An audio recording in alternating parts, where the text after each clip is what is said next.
Alright, this is the next part on the Franklin Mint, and probably the most significant thing the Franklin Mint has done as far as coin collectors would be concerned are their Coins of the Realms series.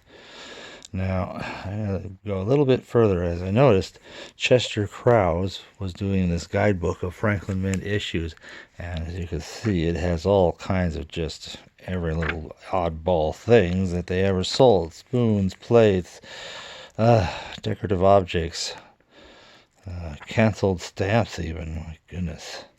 As well as a plethora of all these medals, of which I've already shown in previous parts just a couple of them.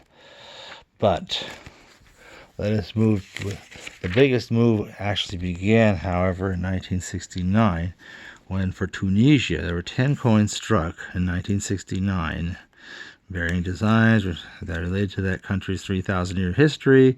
Each has a legal tender value of 1 dinar. Proof sets were first minted in Italy and distributed by Italian numismatics through its worldwide network of banks. Then the Franklin Mint was authorized to strike up to 20,000 sets, but they actually did 15,202 sets. And by Tunisian decree, between the two of them, it's limited to 40,000 copies. So they'd have an obverse design, which is probably always like that. They'd come in these sets, and they had various reverse designs, so forth like that. Now, this is a case where I'm going to have to have Venus, Neptune, there's just Jim, Virgil, St. Augustine, and a bull Phoenician ship. So, as you can see, that was the beginning of a whole new series that is called Coins of the Realm, which is to say, official monetary coins struck by the Franklin Mint under authorization of various foreign governments. Coin of the Realm issues often depict or commemorate people, places, and events from the issuing country's history. Native vegetation and wildlife are also frequently portrayed. Generally, proof coins are struck for distribution to collectors, while non-proof coins are meant to circulate within the issuing country. In many cases, specimen sets of non-proof coins are also made available to collectors. And that's what we really see. So let's continue on. See, Krause is a lot more famous for being the originator of the standard catalog of world coins. And although recent editions are now prepared by other people, Chester Krause having moved on, it still is Krause Publications, KP.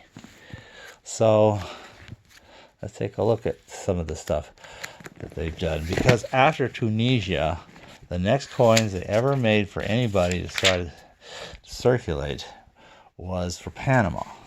So let's take a look. Here we have a little bit of Panama. And I've talked about the different kinds of coins. I said there's 3 kinds, and here they talk about 75 to 85. Franklin Mint produced coinage in up to 3 different qualities. Qualities of issues are designated in this after the date and are defined as follows. M. Matte, normal circulation strike or a dull finish produced by sandblasting special uncirculated polish finish or proof quality dyes. So that's the M or matte version. There's the special uncirculated, polished, or proof-like in appearance without any frosted features, so everything was shiny on those. And then there was the proof, highest quality obtainable, having mirror-like fields and frosted features, or cameos, we would say now. So when I've talked about these things, the proof, of course, is what you'd find in the proof sets per se. The special uncirculated would often show up as specimen sets. And the matte was generally intended to circulate. So that may explain what happened here. So even though Krause is not involved with this, because of his detailed listings of the Franklin Mint materials, the Krause catalog continues to be up to date with Franklin Mint listed coins. So how did this actually get started as far as making coins? Well, after Tunisia, the next thing done was these 5 Balboa coins made out of 0.925 silver. So there he is. This is the, okay, note again that Gilroy Roberts insignia there near his foot. So this is 1970, and it even flips like a coin, and not like the metal, like almost everything else they would go on to do later on. Lay 0.925, and then there's the mint mark. 5 Balboas. And as you can see, this is the matte version, if you had to give it a version. In 1970, they didn't break it down that way just yet, but they did make proofs that easily look as nice as anything of their various metals that I've shown before, even the same sterling silver. So they made these. This was for collectors. The idea was these were meant to circulate, and my understanding is that actually a number of these did actually circulate in Panama to some degree back around the time. So, I mean, they were still making $50 even as late as 1971 at the San Francisco Mint for circulation. So these things probably are the closest that anything they made actually came to really circulating. They would make their matte versions generally as circulation coins, but that didn't really, a lot of countries didn't like that. They wouldn't accept them, and after a while they stopped allowing that, and they stopped making them. And then before long after that, so many years later, even the proof sets. Now, 1971 introduces another curious category specifically for Panama, and that's, oh, see, now we're turning like a metal, huh? Okay. And that's that massive 20 Balboa silver coin that they would be making all these years, even clear up until 1985. Well, therein, 1985, hangs a tale. So I'll put this back where it lives.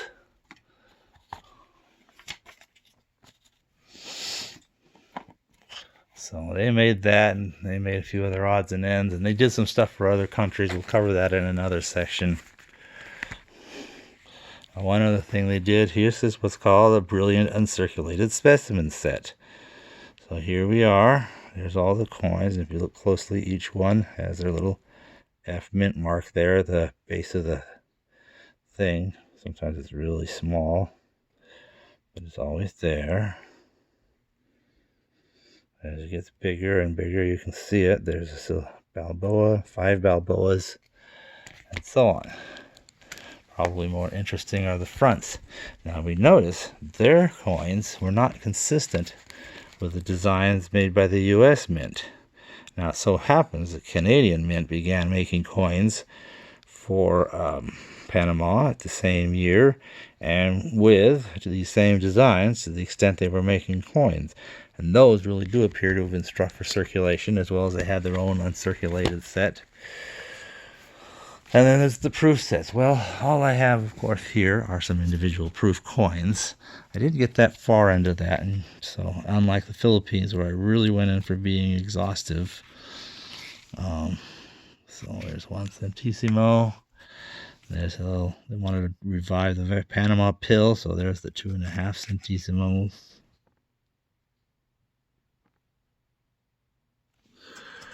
And then there'd be the 5, which is still the same standards as the nickel, as far as I know. And then there'd be a 10 cent.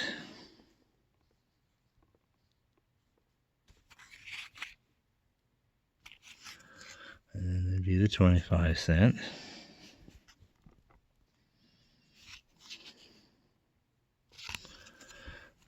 And a 50 cent. There are probably others in the proof set. These are just procured individually. But the big news for 1975 was the first coin to be struck in the United States that Americans could actually buy and own. And it started right here with this gold 100 Balboas coin. So there it is. 90% silver, Republica de Panama, 100 Balboas, and there's that F mint mark in his usual place. So there it is. 1975 gold. So, having cracked that barrier, they would be going to make a lot more gold. That's the only gold that I have from them for Panama. They would make the 1 cent. You see, it's a different picture of Urraca. He's now looking at us, unlike the profile that you've always seen everywhere else. 1977. There he is again. And then here's this other.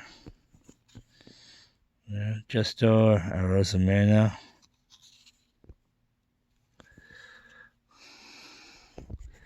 78. Canadians, I think, only made the coin similar to that for the first couple of years. Later on, they might make a smattering of other coins. 79, another Panama pill. This looks to be a brilliant and circulated specimen. It's not a proof, not the cameo proof. Alright, this is a cameo proof for the 1979 version of the 25 centimos. There's the 1980. Well, there's a lot more that just don't even have. Then for some strange reason in 1983 they decided to go back to the American designs. So now suddenly the 1 cent looks just like the American made ones. Except it turns this way, and the other one is that it has a little mint mark there right above the 9.8 of 1983. And another I have is the 5 cent. And then one more that I have is the 10 cent. I'm going to go in chronological sequence here. So what I have for 1984 is in fact a full and complete, intact proof set.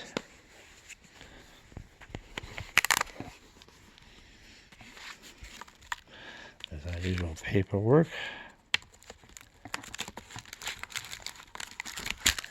And here it is. Wow. That 20 Balboa coin is in there. Biggest ever, large as life. Look at that. 2.5 centissimo, 1 Balboa. For a Cuarto Balboa, 5 centissimos, 1 centissimo. 5 Balboas, 20, and Medio Balboa. Decimo. Okay. And all of them have the same design on the back. Being a proof set, as you can see, they're all cameo proofs. 1984 and so forth. So that was a pretty interesting thing to have done. But it all kind of ended in 1985. See, they'd been making these every year, just kind of presuming that they'd be tolerated. Well, in 1985, it didn't work out that way. They went ahead and made the sets and sold them, and then the government said, hey, wait a minute, we didn't give you permission. Well, for a while, they hadn't apparently been asking for it. Now, suddenly they want permission, and more importantly, they're not giving it. So the 1985s, therefore have no official standing with the Panama government. They never did. The Franklin Mint had just gone ahead and made these on the presumption that they could just keep on doing this indefinitely. And, well, no, that's not going to be that way. As you can see, all I've got of the 1985 proof set is a few of the less popular coins. But at any rate, I know they've all gone back to that. That's the last year. So if one really wanted to do Panama proof sets, just the proof sets, you'd have to get one for every single year from 1975 through 1985. It's 11 years. To say nothing of the uncirculated version, of the brilliant uncirculated. There's mate versions in 1975 and 1976. There is no brilliant uncirculated for 1976. And then for some strange reason, you have the brilliant uncirculated for all these years, except for some strange reason, 1981 seems to exist only as a proof-only year, so far as Krauss seems to know anyway. And, well, we've covered what they did just for Panama and kind of picked up some of their earliest history.